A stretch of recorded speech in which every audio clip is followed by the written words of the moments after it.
آپ صلی اللہ علیہ وسلم کی سیرت کو پڑھنا پڑے گا۔ قرآن پاک میں اللہ نے ارشاد فرمایا لَقَدْ كَانَ لَكُمْ فِي رَسُولِ اللَّهِ أُسْوَةٌ حَسَنَةٌ لِمَنْ كَانَ يَرْجُو اللَّهَ وَالْيَوْمَ الْآخِرَ۔ جو اللہ پر اور قیامت کے دن پر ایمان رکھتا ہے اسے چاہیے کہ رسول اللہ صلی اللہ علیہ وسلم تمہارے لیے بہترین نمونہ ہے زندگی گزارنے کے لیے۔ آپ نے جیسی زندگی گزاری ویسی گزارو، دنیا تمہارے قدموں میں نیچے گر جائے گی اور لوگ ایمان میں داخل ہوتے چلے جائیں گے۔ امام بخاری رحمت اللہ علیہ نے بخاری شریف کے شروع ابواب میں رسول اللہ صلی اللہ علیہ وسلم کی سیرت کے بعض پہلوؤں کو کھولا ہے اور سمجھانا چاہے کہ آپ کے اخلاق کیا تھے، آپ کے کردار کیا تھے، آپ کے بہترین سیرت کیا تھی، یہ اس کو سمجھانا چاہا۔ میں آپ کو جوش و ولولے کے ساتھ جیسے بھی آپ نے نعرے تکبیر لگایا تھا اسی جوش تک ہوش کے ساتھ آپ کو یہ واقعہ سننا ہے جو امام بخاری رحمت اللہ علیہ بیان کر رہے کہ رسول اللہ صلی اللہ علیہ وسلم کے اخلاق کیا تھے۔ یہ اخلاق وقت کے پردھان منتری کے لیے بھی ضروری ہے، بھیک مانگنے والے فقیر کے لیے بھی ضروری ہے، بڑے سے بڑے مالدار امبانی اور ٹاٹا کمپنی والا ہو اس کے لیے بھی ضروری ہے، اور غریب سے غریب آدمی کے لیے بھی ضروری ہے، مرد کے لیے ضروری تو عورت کے لیے بھی ضروری، بوڑھے کے لیے ضروری تو جوان کے لیے بھی ضروری، ہر انسان بن جائے اگر رسول اللہ کی مبارک سیرت کو پڑھ۔ میں اس میں سے ایک واقعہ سناتا ہوں آپ حضرات کو۔ امام بخاری رحمت اللہ علیہ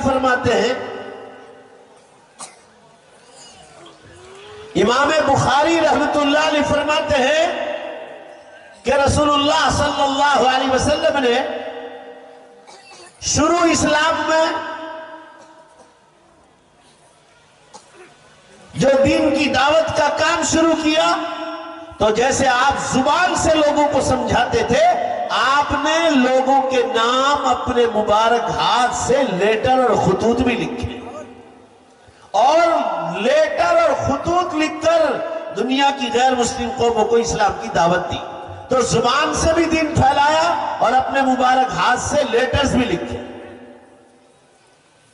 اس میں ایک لیٹر اور ایک خط آپ صلی اللہ علیہ وسلم نے اٹالی کے بادشاہ ہرقل کے نام لکھا، اٹالی کے بادشاہ ہرقل کے نام۔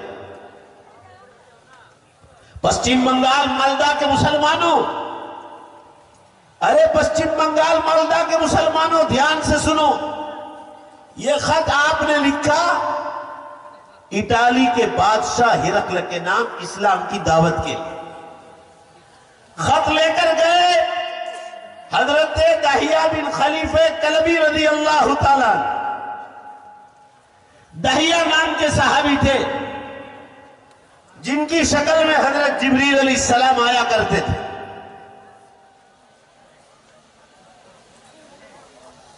پانی کی کشتی سے رسول اللہ صلی اللہ علیہ وسلم کا ہاتھ مبارک سے لکھا ہوا خط لے کر گئے اور اٹالی پہنچ گئے۔ اللہ جانے کتنے مہینوں کے بعد پہنچے ہوں گے۔ اٹالی کا بادشاہ ہرقل تھا، یہ عیسائی تھا، حضرت عیسیٰ علیہ السلام کو ماننے والا، انجیل نامی کتاب کو ماننے والا۔ آپ صلی اللہ علیہ وسلم کا خط مبارک اس کی بادشاہت میں لے کر پہنچے۔ بادشاہ نے کہا بڑی عزت سے اس خط کو رکھتا ہوں، ایک باکس بنوایا اور آپ صلی اللہ علیہ وسلم کا خط مبارک ایک باکس میں رکھا، سر آنکھوں میں رکھا اور کہا ایمان لانا چاہتا ہوں مگر قوم کے بگڑنے سے ایمان نہیں لایا ہوں، میری قوم بفر جائے گی یا مجھے قتل کر دے گی، قوم کے ڈر سے وہ ایمان نہیں لائے۔ انہی دنوں میں جب یہ خط پہنچا ہے بادشاہ کو، پورے عربستان کا تجارت کا میلہ لگنے والا تھا، ملک شام سیریا میں، جو شام اور سیریا تباہ و برباد ہو گیا۔ مسلمانوں سیریا میں جو مار پڑی ہے اور 90% سیریا ملک شام تباہ ہو گیا، قیامت کی نشانیوں میں ہے کہ قیامت سے پہلے پہلے ملک شام تباہ ہو جائے۔ فتح العراق و فتح الشام، ترمذی شریف کی آخری حدیث ہے کہ ملک شام تباہ ہو جائے گا. دیکھ لیا آپ نے, ملک شام تباہ ہو گیا. حضور صلی اللہ علیہ وسلم نے جو پیشین گوئیاں فرمائی تھی قیامت کی ایک ایک کر کے صحیح ثابت ہو رہی. یہ ملک شام میں تجارت کا میلہ لگنے والا تھا.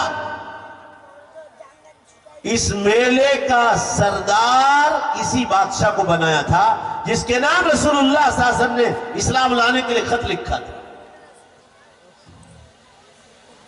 بادشاہ ہرقل وہ خط لے کر میلے میں آیا جہاں میلہ ملک شام سیریا میں لگنے والا تھا. مسلمانوں 3 دن میلہ چلتا تھا. ہر چیز لوگ خریدتے تھے, بیچتے تھے. جیسے آج یہاں مدرسے کے جلسے کے باہر بازار لگا ہے, ایسے وہاں پورے عربستان کا میلہ لگتا تھا. کوئی خریدتا تھا, کوئی بیچتا تھا, ہر چیز بیچی جاتی تھی. اور آخری تقریر ہوتی تھی, اور اس میلے میں آخری تقریر ہرقل بادشاہ کی رکھی تھی جس کے نام رسول اللہ صلی اللہ علیہ وسلم نے خط لکھا تھا اسلام قبول کرنے کے. وہ اپنا خط لے کر آپ صلی اللہ علیہ وسلم کا خط لے کر آیا. جب میلہ پورا ہو گیا, بادشاہ کی تقریر پوری ہو گئی, تو بادشاہ نے کھڑے ہو کر کہا, اے عربستان والو بیٹھ جاؤ, بیٹھ جاؤ, مجھے تم لوگوں سے 2 سوال کرنے. سب بیٹھ گئے. سوال یہ کیا, رسول اللہ صلی اللہ علیہ وسلم کا خط مبارک نکالا اور کہا ابھی چند دنوں پہلے اسلام کے پیغمبر محمد صلی اللہ علیہ وسلم نے مجھے اسلام قبول کرنے کے لیے لیٹر لکھا ہے, مگر میں عیسائی ہوں, انجیل کا پڑھا ہوا ہوں, پچھلی آسمانی کتابوں پر ایمان لایا ہوں, اور اس کتاب کو پڑھتا ہوں اور سمجھتا ہوں. میرے نزدیک نبی بننے کے لیے 2 شرط ہیں, یاد رکھو مالدہ کے مسلمان. یہ ہرقل بادشاہ کہہ رہا ہے کہ اس خط میں محمد صلی اللہ علیہ وسلم نے نبی ہونے کا دعویٰ کیا ہے کہ میں آخری نبی ہو کر دنیا میں آ گیا ہوں. قرآن مجھ پر اتارا گیا ہے اور اتارا جا رہا ہے. اب جو کوئی جنت میں جانا چاہے محمد صلی اللہ علیہ وسلم پر ایمان لے آئے اور قرآن کو اللہ کی آخری کتاب پانے. کہا ایسا خط لکھا ہے مجھے. یہ کون کہہ رہا ہے؟ ہرقل بادشاہ کہہ رہا, اٹالی سے آیا. بادشاہ نے کہا میرے نزدیک نبی بننے کے لیے 2 شرط ہیں. تو اگر اس پورے مجمع میں مکہ سے کوئی آیا اور کھڑا ہو جائے, مجھے 2 سوال کرنے ہیں اس آدمی سے جو مکے سے آیا, جس نے محمد صلی اللہ علیہ وسلم کو قریب سے دیکھا ہو. ابو سفیان کھڑے ہوئے. حضور صلی اللہ علیہ وسلم کے رشتہ دار ہوتے تھے مگر آپسی دشمنی تھی. ابو سفیان ابھی تک ایمان نہیں لائے تھے. جب یہ قصہ ہو رہا ہے میلے میں, ابو سفیان ایمان نہیں لائے تھے. ابو سفیان تو بعد میں ایمان لائے. ان کی عورت ہندہ بھی بعد میں ایمان لائی. مگر جب یہ قصہ چل رہا ہے, ابو سفیان رسول اللہ کے دشمن تھے. زور سے بولو, زور سے بولو, صلی اللہ علیہ وسلم. ابو سفیان کھڑے ہوئے. بادشاہ نے سوال کیا, ہرقل بادشاہ نے, نبی بننے کے لیے 2 شرطیں میرے نزدیک. پہلی شرط سنو, کیا کہا کہ جو نبی کا دعویٰ کرتا ہو اس کے لیے ضروری ہے کہ زندگی میں کبھی ایک بار بھی جھوٹ نہ بولا ہو.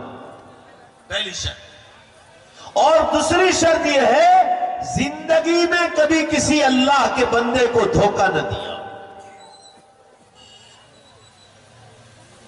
اے ابو سفیان, مجھے بتاؤ, آپ مکے سے آئے ہو, محمد صلی اللہ علیہ وسلم کو جانتے ہو؟ کہا میں جانتا ہوں, میرے قریبی رشتہ دار ہے مگر وہ میرے دشمن ہیں, ابھی ایمان نہیں لائے تھے. کہا تمہارے دوست یا دشمن, مجھے اس سے کوئی مطلب نہیں. مجھے یہ بتاؤ, 2 سوال ہے محمد صلی اللہ علیہ وسلم کے بارے میں. کبھی محمد صلی اللہ علیہ وسلم کو آپ نے جھوٹ بولتے دیکھا ہو, ایسا کوئی قصہ سنا دو. یا محمد صلی اللہ علیہ وسلم نے کبھی کسی بندے خدا کو دھوکہ دیا ہو, ایسا کوئی قصہ سنا دو. ارے مالدہ کے مسلمانوں, دھیان سے سنو. پوچھنے والا ہرقل بادشاہ اٹالی سے آیا ہے, اور جس کو پوچھا جا رہا ہے وہ بھی دشمن, پوچھ رہا ہے وہ بھی دشمن, اور پوچھا جا رہا ہے رسول اللہ صلی اللہ علیہ وسلم کے بارے میں. اب سنو ابو سفیان نے کیا کہا, ذرا دھیان سے سنو. اور 2 مرتبہ آپ کو نعرہ تکبیر مولانا بولیں گے اور آپ کو اللہ اکبر کہنا ہے. پہلے ابو سفیان کی بات سنو. ابو سفیان نے کہا, اے ہرقل بادشاہ, آپ نے پہلا سوال یہ کیا کہ محمد صلی اللہ علیہ وسلم نے کبھی جھوٹ بولا ہو، ایسا کوئی قصہ سنا دو تو سن لو۔ آپ کے داہنی سائڈ پر جو لوگ بیٹھے ہیں منچ پر، یہ میری قوم قریش کے سردار لوگ ہیں، یہ بھی ان مورتیوں کی پوجا کرتے جس مورتی کی پوجا میں کرتا ہوں، لات اور عزا نام کی مورتیوں کی پوجا کرتا ہوں، انہی مورتیوں کی پوجا یہ لوگ بھی کرتے، یہ میری قوم کے سردار ہیں۔ دشمن بول رہا ہے مالدہ کے مسلمانوں حضور صلی اللہ علیہ وسلم کے بارے میں، کیا کہا؟ اے عربستان والو اور اے ہرقل بادشاہ، اگر یہ میری قوم کے سردار لوگ آج میرے پاس نہ ہوتے تو میں محمد صلی اللہ علیہ وسلم کے بارے میں جھوٹ بولنے کی کوشش کرتا، مگر میں جھوٹ اس لیے نہیں بول سکتا ہوں کہ یہ قریش کے سردار بھی محمد صلی اللہ علیہ وسلم کے دشمن ہیں، مگر میں اگر جھوٹ بولنے جاؤں گا محمد صلی اللہ علیہ وسلم کے بارے میں تو یہ لوگ میری زبان کاٹ لیں گے اور کہیں گے ابو سفیان تو جھوٹ بولتا ہے، محمد صلی اللہ علیہ وسلم کبھی جھوٹ نہیں بولتے۔ نعرے تکبیر، نعرے تکبیر۔ حضرت العلامہ مفتی خلیل احمد صاحب، حضرت العلامہ مفتی خلیل احمد صاحب، امام اعظم کانفرنس، جشن دستار بندی، نوجوانان باغمانہ، سرزمین باغمانہ، علماء اکرام، نعرے تکبیر۔ برائے مسلمانوں، ابھی تو آپ کو 2 بار زور سے نعرے تکبیر کا جواب دینا، یہ پیچھے والے اور سائیڈ والوں کی طرف سے آواز دینا۔ اگر آپ کو نبی صلی اللہ علیہ وسلم سے سچی محبت ہے تو زور سے نعرہ لگانا۔ ابھی ابو سفیان کا جواب سنو۔ ابو سفیان نے تو مقدمے کے طور پر بات کہی، مگر ابو سفیان وہ 2 سوالوں کا جواب دے رہے ہیں کہ محمد صلی اللہ علیہ وسلم نے کبھی جھوٹ بولا، ایسا کوئی قصہ سنا دے، محمد صلی اللہ علیہ وسلم نے کبھی کسی کو دھوکہ دیا ہو، ایسے کوئی واقعہ بتا دے۔ اب سنو، دشمن بول رہا ہے ابو سفیان۔ ابو سفیان نے کہا اے ہرقل بادشاہ، تم پوچھ رہے ہو محمد صلی اللہ علیہ وسلم نے کبھی جھوٹ بولا ہو تو سن لو، میں جن مورتیوں کی پوجا کرتا ہوں اس کی قسم کھا کر کہتا ہوں، جھوٹ تو دور کی بات، محمد صلی اللہ علیہ وسلم کبھی مذاق میں بھی جھوٹ نہیں بولے۔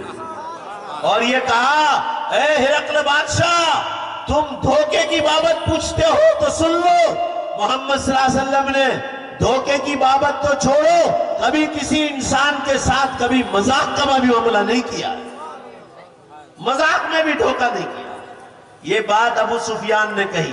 اب آپ کو نعرے تکبیر لگانا ہے ہرقل بادشاہ کی نام پر، اور مولانا لگائیں گے زور سے۔ پہلے وعدہ کرو کہ انشاءاللہ ساری جگہوں سے، اگر حضور کے نام پر، میرے لیے نہیں بولنا، حضور صلی اللہ علیہ وسلم سے اگر سچی محبت ہے آپ کو، ہر مسلمان اتنا زور سے انشاءاللہ بولے کہ ضلع مالدہ میں آج تک کوئی اتنا زور سے نعرے تکبیر اللہ اکبر نہ بولا۔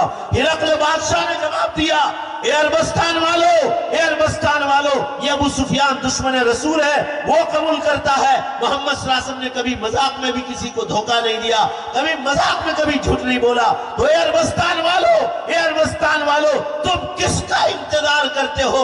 جو آدمی اپنی خاندگی زندگی میں کبھی جھوٹ نہیں بولا ہے، وہ اللہ کے معاملے میں کس طرح جھوٹ بول سکتا ہے؟ بے شک نعرے تکبیر، نعرے تکبیر۔ حضرت العلامہ مفتی خلیل احمد صاحب، حضرت العلامہ مفتی خلیل احمد صاحب، امام اعظم کانفرنس، جشن دستار بندی، نوجوانان باغمانہ، سرزمین باغمانہ، نعرے تکبیر۔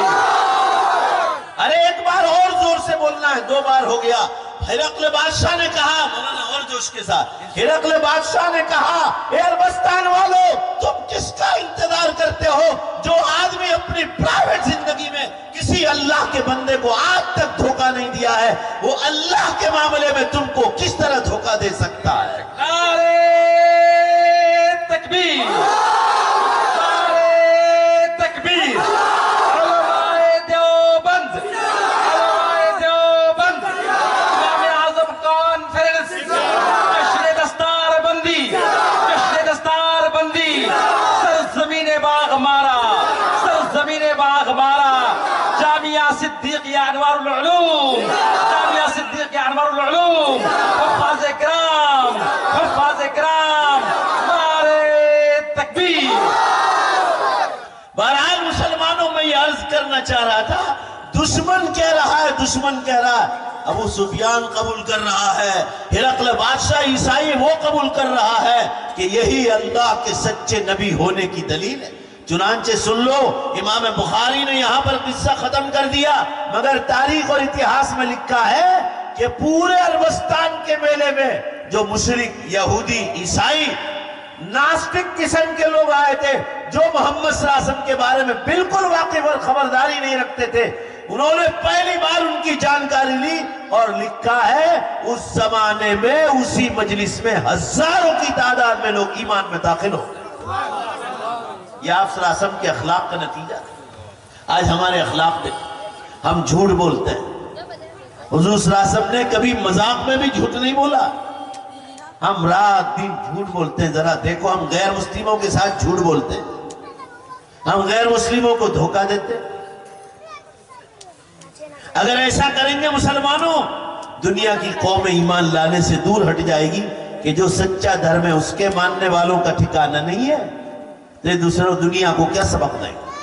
مجھے وعدہ کر کے جاؤ، پورا مجمع ایک بار ابھی نعرے تکبیر سے جیسے آپ نے زور سے آواز دی ہے، پورا مجمع چاروں طرف سے ایک بار زور سے انشاءاللہ بولو کہ کبھی جھوٹ اور دھوکہ کسی کو نہیں دیں گے۔ بولو انشاءاللہ، انشاءاللہ۔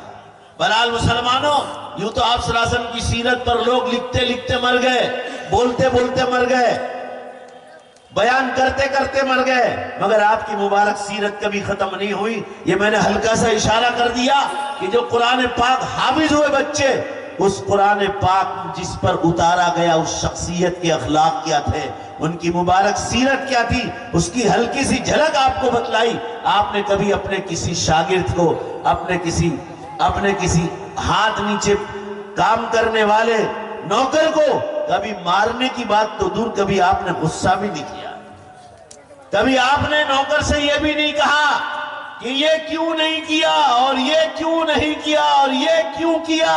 ایسا سوال بھی اپنے نوکروں سے آپ صلی اللہ علیہ وسلم نے کبھی نہیں فرمایا۔ حضرت انس رضی اللہ تعالیٰ عنہ آپ کے خادم ہیں، حدیث بخاری میں ہے کہ کبھی آپ صلی اللہ علیہ وسلم نے یہ نہیں فرمایا کہ انس یہ کیوں کیا، یہ کیوں نہیں کیا، تیرے اندر عقل نہیں، تو بے وقوف ہے، ایسا کبھی نہیں ارشاد فرمایا۔ یہ آپ کے اخلاق، اس لیے قرآن میں فرمایا وَمَا أَرْسَلْنَاكَ إِلَّا رَحْمَةً لِلْعَالَمِينَ۔ تو مسلمانوں، ہمارے لیے جہاں نماز اور روزے کی ضرورت ہے، زکوٰۃ اور حج کی ضرورت ہے، قرآن کی تلاوت اور اللہ کے ذکر کی ضرورت ہے، تراویح اور اعتکاف اور شب قدر کی ضرورت ہے، ذرا زور سے بولو، زور سے بولو پورا مجمع، جھوٹ اور غیبت اور دھوکے سے بچنا بھی ضروری ہے۔ بولو بھائی زور سے، بے شک بولو نا۔ ہاں، تو یہ اخلاق ہوں گے۔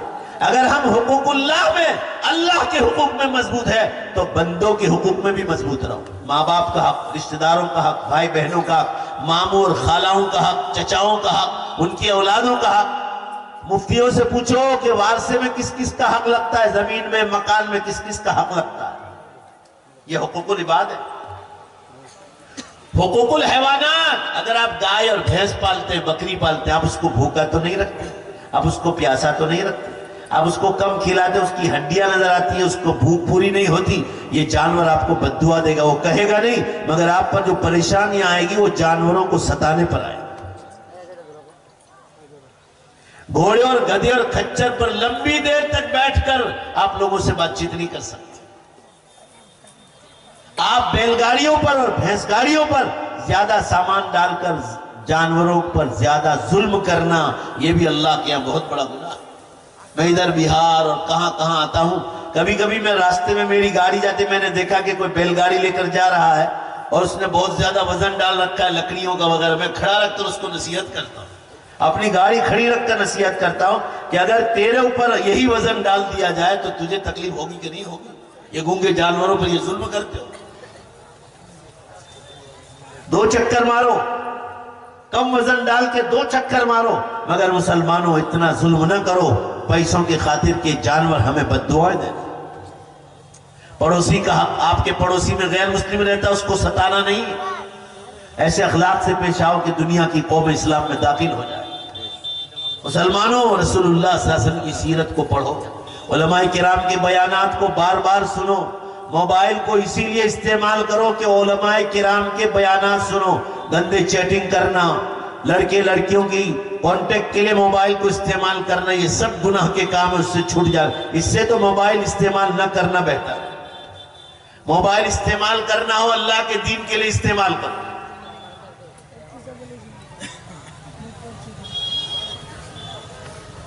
ابھی میرے بڑے بھائی صاحب کا فون آیا تھا انگلینڈ سے، تو لمبی دیر تک میرا بیان سن رہے تھے. انہیں معلوم ہے میں کلکتہ آیا ہوں، وہ انگلینڈ میں ہے. ابھی لمبی دیر تک وہ میرا بیان سن رہے تھے. موبائل کو استعمال کرو اللہ کے دین کے لیے استعمال کرو. فلمی گانے اتارنے کے لیے نہیں، ماں بہنوں کی ننگی تصویریں اتارنے کے لیے موبائل استعمال نہ کرو. رسول اللہ صلی اللہ علیہ وسلم کی سیرت کو امت تک پہنچاؤ. یہ آخری زمانہ ہے مسلمانوں، اللہ کی قسم قیامت بہت قریب آ گئی. اب آپ تو آخری زمانے میں حضور صلی اللہ علیہ وسلم کی سیرت کو اپناؤ. گھر گھر فضائل اعمال کی تعلیم زندہ کرو. اللہ کے راستوں میں نکلو. دعوت و تبلیغ میں 3 دن 10 دن 40 دن 4 مہینہ چلا اور ایک سال لگاؤ. اللہ موقع دے، سمجھے. اور سخت پردے کے ساتھ اپنی ماں بہنوں کو بھی جو ہے اگر 3 دن آپ دعوت و تبلیغ میں لے جاؤ، اس سے بھی امت کے بڑے فائدے ہوتے ہیں. اس کام میں لگو، سارے مسلمان اس کام میں لگ جائیں اور کسی خانقاہ کے بزرگ کے ہاتھ پر بیٹھ ہو کر اپنے دل کی اصلاح کریں. اور یہ مدارس اسلامیہ، یہ جامعہ انوار العلوم، ان مدرسے کو یہ ایسے مدارس کہ آپ مضبوط کرو. اپنی کھیتی میں سے، اپنی تجارتوں میں سے کچھ پیسہ نکال کر ان غریب بچوں پر خرچ کرو. اللہ تعالیٰ یہ حضرات جتنی نیکیاں کریں گے، آپ کی قبر میں، ماں باپ کی قبر میں، آپ کے دادا دادی اور نانا نانی کی قبر میں، اللہ سب کی قبروں میں نور پھیلائے گا اور جنت میں لے جائیں گے یہ حضرات. ایک حافظ قرآن اگر آپ کے پیسوں سے بن گیا ہے، صرف ان کے ماں باپ کے لیے خوشی نہیں، اللہ کی قسم جن لوگوں کا ایک چاول کا دانہ بھی ان بچوں نے کھایا ہے، پورا مجمع بولو بے شک اللہ سب کو جنت میں لے جائے گا. یہ کوئی چھوٹی موٹی چیز نہیں. یہاں کے مدرسوں کے لیے خوش نصیبی ہے، یہاں کے مدرسے کے لیے خوشی کی بات ہے، تو ان بچوں کے لیے بھی خوشی کی بات، ان کے ماں باپ کے لیے بھی خوشی کی بات، ان کے گاؤں والوں کے لیے خوشی کی بات. یہ آپ کا مدرسے اور اس گاؤں کے لیے خوشی کی بات، پورے ضلع مالدہ اور ویسٹ بنگال کے لیے خوشی کی بات. ایک چھوٹے سے گاؤں میں 11 بچے ایک چھوٹے سے مدرسے میں، وہ بھی پتھرے کا مدرسہ ہے. میں تو سمجھا تھا کہ کوئی بہت پکی عمارت ہوگی. ہمارے گجرات کے مدرسے دیکھو نا تو تاج محل جیسے ہے. کبھی گجرات کا سفر کرو آپ لوگ اور دیکھو وہاں کے مدرسے تو تاج محل جیسے ہیں. تاج محل ایک طرف رہ جائے، اس سے زیادہ مضبوط مدرسے ہیں ہمارے. یہ مدرسہ میں سمجھا بہت پکا ہوگا، مگر یہاں تو دیکھا لکڑیاں ہیں اندر اور چاروں طرف پترے لگے ہوئے ہیں. اور اس 4 دیواری میں مسلمانوں یہ بچے 11 بچے قرآن کے حافظ ہوئے. یہ کتنی بڑی بات ہے، کتنی بڑی بات ہے کہ 11 بچے ایک ساتھ حافظ قرآن. اور آج تک میں تقریباً 50 کے قریب 40 سے اوپر بچے حافظ قرآن بن گئے. یہ کتنی بڑی نعمت ہے. اللہ تعالیٰ چاہے میں اور آپ کے دل میں کبھی خیال نہ آتا ہوگا، مگر ان بچوں کے پیٹ میں اگر ایک چاول کا دانہ یا ایک گیہوں کا دانہ یا ایک سرسوں کا دانہ، 1 روپیہ یا آپ کے پیسوں سے ایک پانی کا گھونٹ ان کے پیٹ میں گیا ہے، بولو انشاءاللہ اللہ مرحومین کی مغفرت کرے گا.